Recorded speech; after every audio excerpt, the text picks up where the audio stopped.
How will you manage student talk and behavior? Really, this all comes down to teaching student independence. If you don't give your students the tools they need to be independent workers, you will quickly find yourself with a trail behind you as you move from conference to conference, and you will hear constant quacking and questions throughout the workshop. How can we avoid this? One thing you can do is to ask for a commitment before students leave the mini lesson area. So you can ask them to tell you what they plan to do that day. We'll get into this more during the module about mini lessons, but for example, you could ask students to tell you or a buddy what they plan to write about before they return to their seat. Another thing many teachers do is establish a quiet time at the beginning of the independent writing period. They call it no walk, no talk, and for about 5 minutes, students may not leave their writing space or talk to their peers. Now, since we're working with very young children here, we do expect them to talk to themselves as they think about what they're going to write and as they stretch out words to spell them. But this is not a time to talk to the teacher or to a classmate. You can start by making no walk, no talk only 1 minute and gradually increase it until students are working for 5 minutes without talking to anyone else. Even with your best intentions and even with students doing good work, the noise may get to be a little too loud. You need to decide what level of talk is acceptable so that you can manage the workshop without feeling frustrated and so that students can accomplish their work. Consider some kind of signal to show your students when their volume is getting too high. You might flash a light or ring a bell. Practice having them talk loudly, hearing the signal, and then immediately adjusting their volume. Some children, like my 7-year-old, just operate at a louder volume and they really need this guided practice.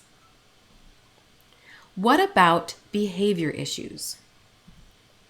What do you do when you have a child who consistently doesn't write, or worse, refuses to write? My first piece of advice, particularly when a child isn't being openly defiant but is also not accomplishing anything, is to assume the best. When you are a writer yourself, you will remember how challenging writing is and that some days you just don't make much progress.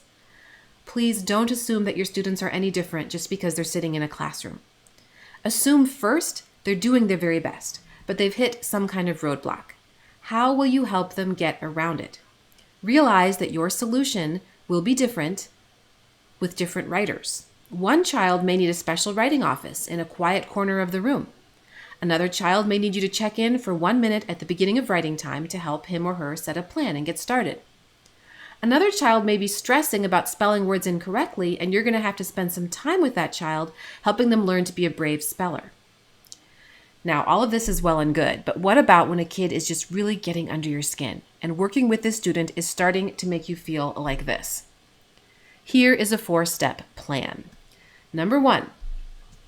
Tell the child in your calmest and nicest voice that you're going to sit down together to talk about their writing so you can help him or her. This may need to wait till the next day, but when both of you know you have a plan for getting past this hurdle, it can relieve stress for both of you. Number 2, try to get to the heart of the problem and help the child take responsibility for moving forward. For example, you might say, every day you must fill a sheet of paper with your drawing.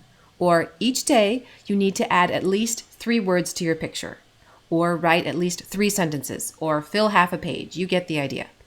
You might check in at the end of each workshop or ask a peer, preferably someone the student gets along with, to be an accountability buddy, and that person can check in at the end of the workshop and report to you.